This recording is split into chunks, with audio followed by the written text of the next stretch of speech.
Now we will get to how you're going to come up with an offer. But in your letter of intent, you will present two offers. The first offer will always be the cash offer, and the second offer will always be a creative offer. I'm going to instill in your brain right now that you, even if they say no, I am not interested, you will still present two offers. I'll tell you why. Because as you continue to go through your log and repeat that process over and over, because you'll likely go see this business multiple times, you'll come up with other questions, you'll move things from the pro to the con, from the con to the pro. As you continue to do that, sometimes, and a lot of times, the cash offer isn't going to be the offer that gets the deal done. I also say that because that did actually happen to me when I purchased my RV park. I purchased it. I had asked if the seller would be open to creative financing. Said, I don't know what that would look like. I said, no worries. I will present that offer to you. I presented the two offers. I shared them with the broker. I told them, broke it down.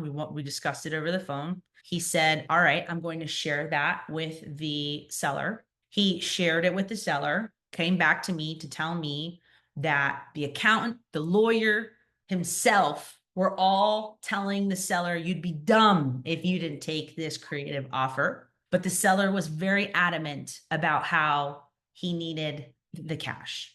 He had thought about it, and then something happened to him on property. And he was like, yeah, see, that's the reason why I just need to get the deal done. 3 days before closing, I lost the funding that I had to close on this RV park. I had gone through this whole process. I had spent all this time there. The lender shook my hand, showed up, shook my hand, told me we would get the deal done. And then 3 days before closing, because I was bringing in a second lien position, told me they weren't going to do the deal. And I lost $1.3 million 3 days before closing because that was the cash that was going to be that the seller was going to get for the deal, for the property, for the business. After 2 extensions, I could not find a lender fast enough. A lot of the lenders, they wanted 30 days, 45 more days so that they could do their own due diligence. This seller wanted to close. And so I then reverted back to my cash offer. And I said, if you want to get this deal done, there is this other offer that we talked about.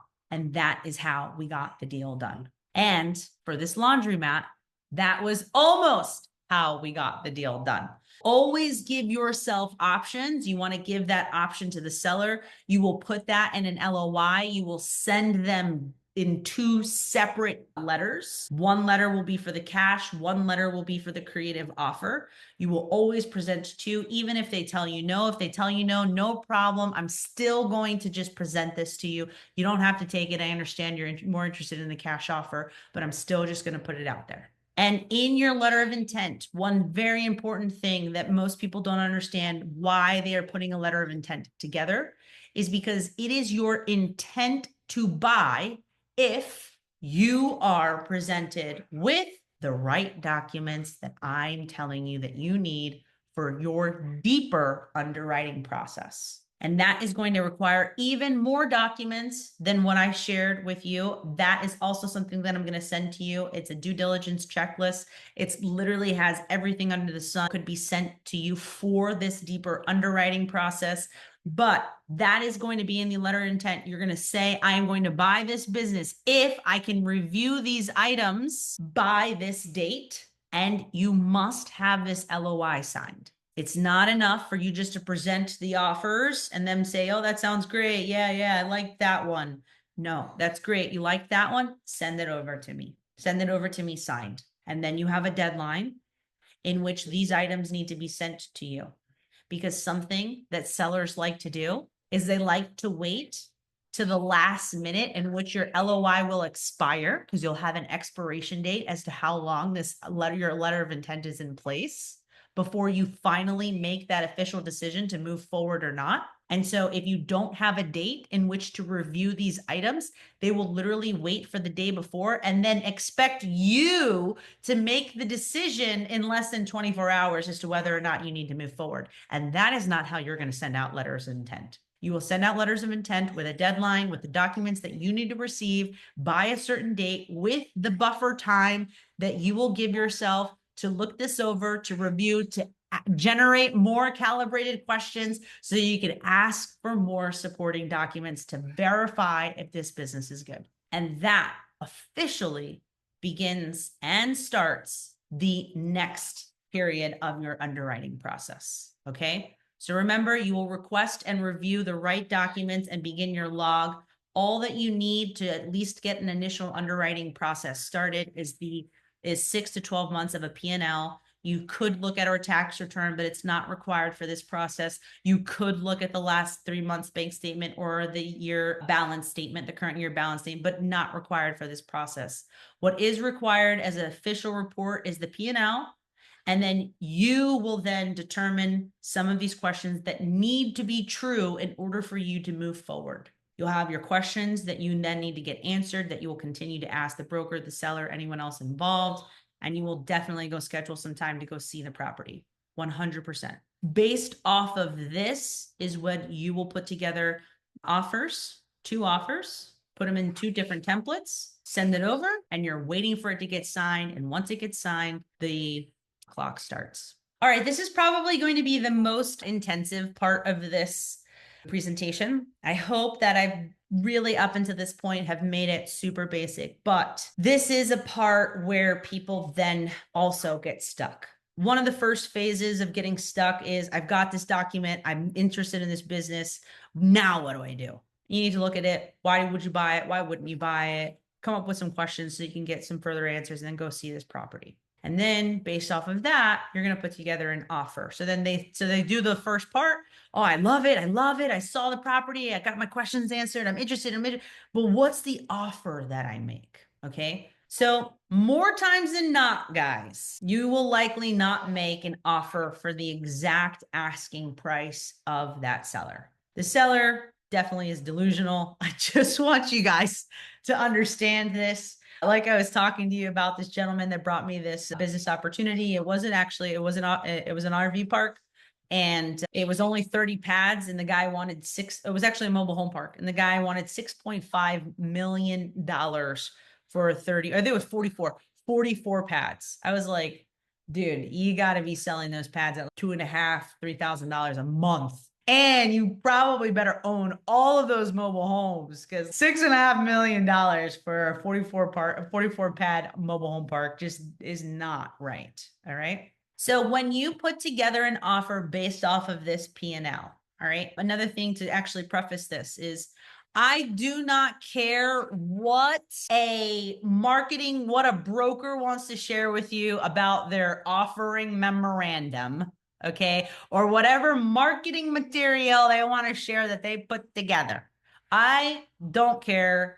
I want you not to care. I really need you to understand the thing you care most about is actually looking at those reports. And for the people that can't share more than that marketing material when you ask for it, that's when you know this is not a real seller. This is not a real seller, or this is not a business that's going to sell at the price that this person is asking for, because they don't have these things together. Those are your cues. That's nice. Thanks for sending me that marketing material, but that is not what I need to see in order for me to make an offer. That's beautiful. It's wonderful, but no. Okay. First thing these are things that you should include and consider. Okay.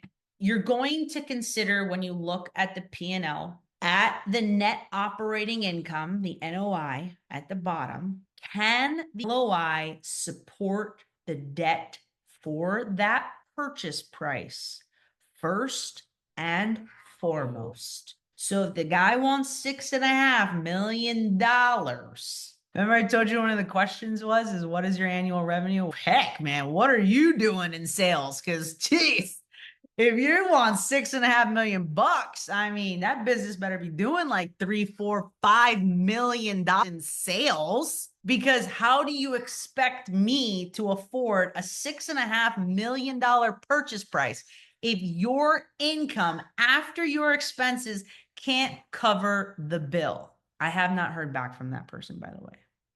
That's how I know that's not real. And that's why you will never say no to an opportunity, is you will now know the questions that you need to ask first so that they can filter themselves out, as opposed to you filtering yourself out of an opportunity. You will no longer say no to an opportunity. You will say yes if they have a P&L. Yes if they maybe open a creative offer, a creative finance. If they've got this amount in sales, what's their asking price? Because now I need to determine at the end of the day, can that income support the asking price that they're asking for? So if they're doing 100,000 at the end of after their expenses, you've got $10,000 a month to work with to afford the debt. Another thing to consider in your offer is the real estate, if it's included part of the sale. When you are buying a business, it, for the most part, will be an asset sale. It will not be a commercial real estate sale. But if it is commercial real estate, like an RV park, like a storage facility, these things that come with the land, then you will consider the value of that RV park, of that land, into your offer. So you'll take it in two parts. You'll look at the business and its financials and whether or not it's healthy enough to support the purchase price, as well as the land that you're getting that is also valuable to your business. You could improve on that land. You could add more to that land. So that's just something to consider as well in your offer. The next thing that you will do is you'll consider the due diligence that you've done, which is looking at that P&L, getting your questions answered, and going to see the property. Because my offer has now since changed going to see that RV park in Missouri. Yes, I'm under terms. I've got LOI accepted. I have great terms under that LOI. But after the due diligence that I've done and the questions that I've gotten answered and the more questions that I have, I don't think that those terms will be able to support purchasing the business at that price. And so that's why my log continues to keep going, is I will continue to repeat that process. So that's why it's important for you to go see the business, because that could change things. If you go see the business and it's got holes in the wall and it's got water stains on the roof, my friend, the original purchase price is if this building didn't need now these expenditures that I'm going to need to put into this business to improve it. It's not that price anymore. That would be if it was turnkey. So you're going to consider the offer after you've done some of those things. After you've gotten some questions answered, after you've gone to see the building and the property, after you have determined whether or not your pros outweigh your con and you've proven your hypothesis wrong or right, okay? When you've done those three things, one very important thing that most people do not talk about, okay, when they are making an offer, is that you will provide something with a fair multiple. Okay. I said this would probably dive a little bit deep. We're also going a little further into time, but bear with me. We're almost here. And this is something I just want to spend a little bit of time on, because this is part of putting together an offer. In our space, for a lot of us real estate investors, we hear two big fancy words: cap rate and EBITDA. I'm going to cancel those two out, because those two do not necessarily apply for the small businesses that we are looking to take over. Right now, the phase in which we are in, we are buying smaller market businesses. I'm not telling you to go look at a business that's 10 million, 20 million, 50 million. We're literally talking about a business that you could buy for 500,000, $1 million, $1.5 million, maybe $2 million. And those two fancy words, EBITDA and cap rate, do not necessarily apply to those business types. And I'm going to tell you why.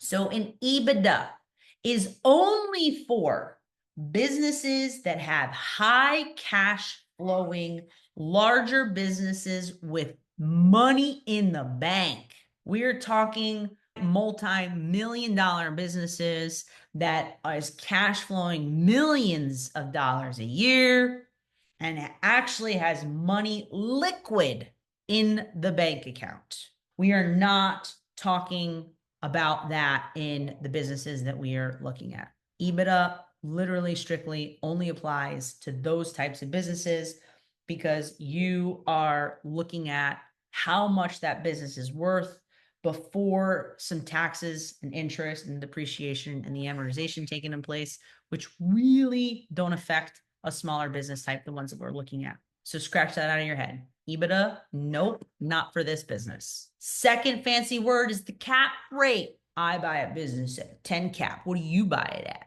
Okay, no, we're not doing that. We're not doing that, okay? Because the cap rate is flawed. The cap rate is used in cash deals because is using cash deals because the cap rate does not include the debt service that I am telling you about. When somebody likes to fancy off the cap rate and what the business is at, they're literally only talking about what the NOI brings in. That is it. That is literally the equation of figuring out the cap rate. The cap rate equals the net operating income divided by the property value. But the net operating income does not include how much it is going to cost to pay that monthly payment if you were taking out a loan. That is why it really only applies to cash deals that are not going to have the extra expense of paying principal interest. The cap rate should, if you want to think of a cap rate, the best way to do that is when you include other metrics like, okay, if this NOI is at 100,000, then I'm going to think of how I need to improve the net operating income so that I can afford this debt. And what are some market trends that are going to help me improve this cap rate? The cap rate is problematic because it ignores the growth potential there. It does not consider the financing. It overlooks the operating expenses that can vary when you take over. What if management goes away? What if there's some $100,000 manager on the books that's not going to go away? Well, if the $100,000 man, or that is going to go away, if the $100,000 manager goes away, now you just added more to your bottom line, and now the cap rate changes. The cap rate means nothing. I don't want you to go off a cap rate. What is the fair offer is based off of a multiple. You are buying a business at a multiple. And I highlighted the multiple in which you will be buying businesses at because for the most part, you're not going to be looking at a business that's cash flowing to, or that the seller is earning $250,000, $750,000 at the end of the day, or $750,000 and $1 million. You are looking at business owners that are probably making 100 and on the high end, $250,000 at the end of the year. That's the most part. So you will be looking at buying a business with a 1.5 to 3x multiple right there. That's it. So what does the multiple mean? The multiple is going to be based off of the seller's discretionary earnings. What the seller is making net profit, what the seller is taking as a salary, what the seller is now not going to depreciate anymore because that's going to end up coming back to you, what the seller has taken out of the business to pay for it. Did they buy themselves a car? Are they paying health insurance out of this? Are they charging themselves consulting fees? What are they making discretionary? What in total? Because the profit's theirs after they've paid all expenses. And then from that profit, what kind of salary are they adding on top of that? What are they also then adding a part of the business are they taking away? And so the seller's discretionary earnings are going to include all of these things. And it becomes a negative. You're going to take away these things when certain things don't happen anymore. When you've got like a non-reoccurring item, when they've spent $10,000 on something that only happened once, when they're paying for their health insurance or their medical insurance or some one-off thing that they're paying out of the business expenses or any other adjustments that they've had. Because you'll put back that into the business. Because for the most part, I'm not going to take out health insurance from one of my businesses. I'm already doing that in another business, but in this new business that I'm buying, I'm not going to take out health insurance. I'm not buying a car out of this business. So that is then going to, you have to add that back into the earnings because they took that for themselves. And so when you've added those things, what this seller actually made was $210,000 in the year. And so you will take then what they earned and add or times the multiple. And again, like I said, 3x, 3.5x, this is the high end for some of these places. And just based off of that multiple, you've now gotten where your offer should be if there's no real estate involved. If there's real estate involved, that's where I'm saying you must include the value of the real estate as part of your offer so that you can make it a fair offer to the seller. If it is just buying a laundromat business with no real estate, then all that I'm looking at is her NOI, any salary that she took of it, and any other one-off expenses that are being charged that will no longer be charged when I take over. I come up with that over the course of the year.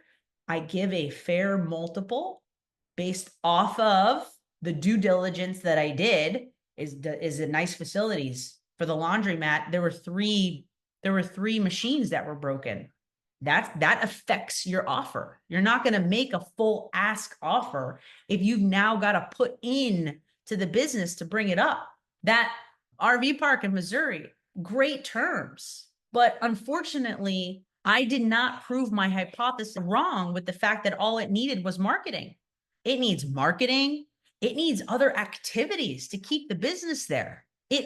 Part of the negative of that business is that it's got cabins. Sounds wonderful, right? It's got cabins. It's got 9 cabins. 7 of them are rustic. You know what rustic cabins are? They don't have water and they don't have a bathroom. So they don't even really produce sales when you look at the reports because nobody is renting a cabin really that doesn't have water and it doesn't have a bathroom. It sounds cool, but for the most part, that park does most of its sales at the RV sites. And guess what's at the RV sites? Only half of them are full hookups. So the other half are not even set up for full hookups. Another expense. So now offer will change. And so you will need to consider that for as far as your offer, but you're starting from a multiple. Your multiples moving forward will be at a 1.5 to 3x what the seller earns at the end of the year. What the seller earns includes that NOI income, its salary, and any other major expenses. And then do not discount the fact that you did your own due diligence and what needs to get put into that place to actually make it better. And make sure you absolutely account the debt service. Because remember, this is net profit. This net profit does not include how much it's going to cost you for any payment that you need to make to a private lender, to any loan. So you need to include that as well.